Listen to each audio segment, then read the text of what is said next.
Welcome to the MeltDown. We're talking the business of sports with host Vince Thompson, the president, founder, and CEO of Melt, one of the leading sports marketing companies in the country. Welcome back to this week's MeltDown. I'm Vince Thompson, founder, chairman, CEO of Melt. Happy New Year. We have got a lot to unpack today. A lot of fascinating news going on in the world of sports, the world of sports business. So let's just jump right down into it. Don't forget to follow me at Vinny Inc., at MeltATL, or hit me up on LinkedIn or MeltATL.com if you want to subscribe to our newsletter for college students everywhere. And coming up, Uber agent Jason Belzer and his Forbes articles on the most powerful agents and agencies in America. More to that in just a few moments. We're going to talk and unpack the Heisman, CF playoff, college football playoffs, hiring and firing, the buyouts, the craziness that's going on. The amount of money involved is insanity here. So we're going to just dive right into it. Great victory for DeVonta Smith. What a great kid. What a tremendous story. Just so well-deserved. First wide receiver since our friend Desmond Howard captured it, the University of Michigan in 1991. Mac Jones finished number 3. Najee Harris number 5. Amazing what Coach Saban has got rolling down there. But I'll never forget, I was at the, I believe it was the 2016 National Championship game when DeVonta, as a true freshman, caught the walk-off home run touchdown pass to put the Tide into their national championship victory, and it has been an amazing ride since then. Ironically, if Jalen Waddle does not get hurt, does DeVonta rise this far? And now it looks like Jalen may even make an appearance in the Ohio State National Championship game Monday night. But amazing what Coach Saban has done with Wide Receiver University. Amazing, amazing story. So many. Ridley, Judy, Ruggs, Amari, Julio. Who can forget the Julio first ballot Hall of Famer? So congratulations to DeVonta. Great for college football. Ratings, fair, healthy, decent, not monsters. That's what you're going to get when you get some blowouts. The Rose Bowl, or the Rose Bowl game, we shall say, at AT&T Stadium, garnered almost 19 million viewers. And the Sugar Bowl, which was a great upset, or we think it was an upset. Justin Fields had the game of his life. 20 million viewers. But so Monday night, January the 11th, in Miami, will we break the 25 million viewer barrier? A lot of storylines there. Is Justin Fields healthy? Will he have a game of a lifetime? What will Mac do? What will DeVonta do? What will Najee Harris do? The odds makers have Alabama at around a touchdown. So we'll see what's going to happen, though. But, my hat is off to Greg Sankey and the crew from SEC for leading and pulling off this season. What would we have done without college football? More hiring and firing. The Sark to Texas. Nick Saban continues the great rehab of college coaches and pro coaches. Will Gus Malzahn wind up as an analyst at Alabama? Highly doubtful. But what he's done is Adam Gase going to come in as an analyst.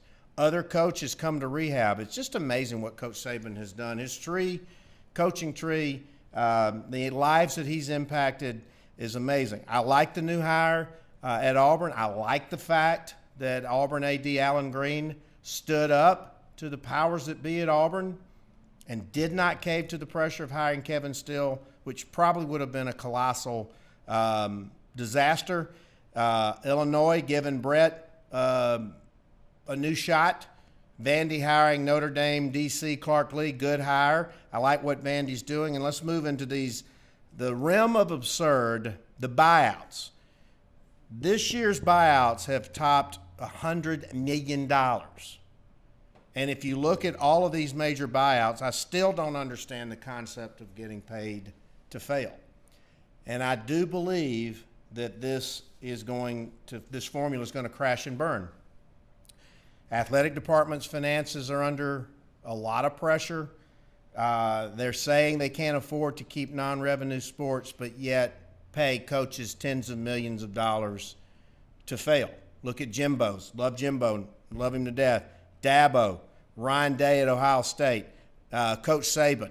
I mean, it's just on and on and on and on. And so, again, the egregious buyout of Coach Malzahn at Auburn, $21 million. This will end at some point or change considerably in the near future. Lane Kiffin, speaking of another rehab story, another Coach Saban success story. He goes to Ole Miss, turns that program around in 1 year, already gains his extension. Harbaugh, arguably, is Michigan doing the right thing? Are they investing in the long term? Are they investing in the future? Are they going and bucking the trend of what have you done for me lately, hires and fires? But at this level of salary, it's the nature of the business. But I do think Jim has got to turn it up a notch, obviously 0-5 against Ohio State, 3-3 against Michigan State, 1-4 in bowl games, 1-8 against top 10 teams. Not a good start, Jim, but we'll see. We'll see what he does. He's won other places, so let's see if he can recapture the magic for my boy David Cohn. Who actually runs college football? Mark Emmert, Burke Magnus, Jamie Pitaro, Greg Sankey, maybe Uber agent Jimmy Sexton. And what a tremendous story. He's a great guy, I know him well. Was the equipment manager for the University of Tennessee and Reggie White's roommate. Famous lineman from the University of Tennessee, negotiated a $1 million deal with Pepper Rogers to join the Memphis team of the USFL way back when. And what he's done, hey, can't take it away from him. It's unbelievable what he's done. And very proud of him, very proud to know him. We did the Aflac deal together. But he is, as the saying goes, Greg Sankey may be commissioner, but Jimmy Sexton runs the league. Powerhouse at CAA for 10 years. Represents 11 of the 14 SEC coaches, but that doesn't even come close to where his tentacles actually reach when you look at the next level of assistant coaches that he's grooming for the jobs and how he moves them around like pawns on a chessboard, and the NFL coaches and dozens of NFL stars. But he's a good guy. He'll return your call. He's a shrewd negotiator, honest negotiator, as well. But he's responsible for a lot of these zeros. So keep an eye on Sexton. And we talked about him recently with John Tauti. You had Greg Sankey there. You had Jimmy Pitaro. You had Burke Magnus as the most powerful. You had Feinbaum.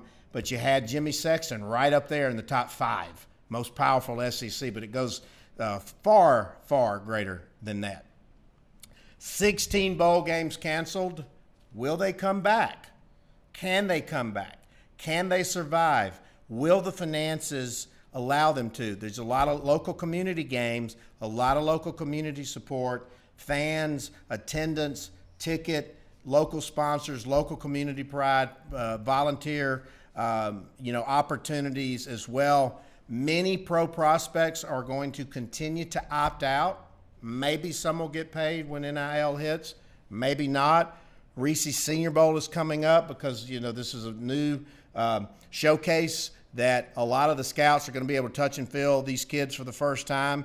But with NIL coming down the pike fast, and we're going to talk about it in just a few minutes, will bowls and their sponsors start paying the players to appear? Will ESPN pay appearance fees as well? More on that later. March Madness in the hoops capital of the world, Indiana. Going to be fascinating to see this logistical exercise. It will not be the same as an NBA bubble. It will not be the same as Disney. Although Indianapolis is set up really, really well. They have an epicenter. They have these clustered hotels. They have underground walkways to be able to move in and out as well. And so I think that it's going to be fascinating. Will fans be able to attend? We'll see about that. Will the vaccine have hit enough people? by the end of March or April. We'll see what happens. We think that the women's Final Four is going to go to San Antonio and stay in that bubble within the San Antonio, and then we'll expect the Division II and IIIs to continue to play because the kids want to play, and so we're going to see what happens there. But going to be fascinating to see March Madness in the hoops capital of the world. NFL playoffs are here. The numbers are strong. The wagering's strong. The fantasy's strong. The numbers have firmed up right in time for the NFL's next deals that could max at $100 billion in total value. New slots, Amazon to Thursday night, Sunday afternoon, CBS and Fox. That's why I think CBS walked away from the SEC deal to save their powder for NFL. Sunday night, NBC, Monday Night Football, ABC, ESPN, continuing to prove that the NFL is one of the best investments to gather live eyeballs, watch, play, participate. The fans will come back. The fantasy, the wagering is in more than 15 states now. If NFL were stock, you would take it long for the foreseeable future.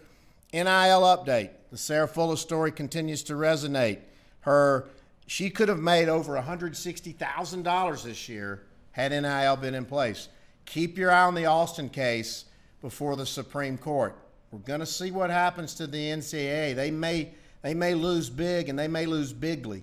The new Congress coming in session, more than likely with Democrats in charge of both houses of Congress and the White House, a Players' Bill of Rights introduced by Cory Booker will probably be more favorable to athletes than would have been in a Republican-controlled Senate.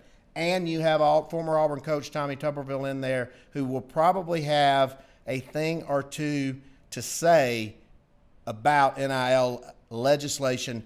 The acceleration in California, Florida, Michigan governor just signed it into law. It's not a question of if, but when NIL. And my next guest, Uber agent Jason Belzner, my partner in crime, one of the foremost experts in name, image, and likeness. We'll talk about that and his two columns coming up in Forbes magazine, the most powerful sports agencies and most powerful sports agents, speaking of Jimmy Sexton.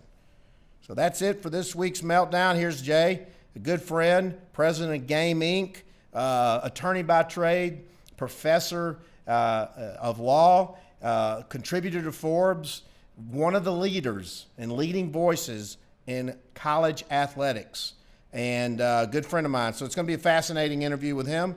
So don't forget, Bill Brand New You is out, selling like hotcakes. We're hearing a lot from you guys. Very positive. So we look forward to a great 2021. Hopefully we get to the other side of COVID, and lot of fun topics to explore and discuss in 2021. I'm Vince Thompson, founder, CEO, and chairman of Melt. Happy New Year from the Meltdown. Follow us on Twitter and Instagram at MeltATL, and follow Vince at Vinny Inc. and on LinkedIn as Vince Thompson.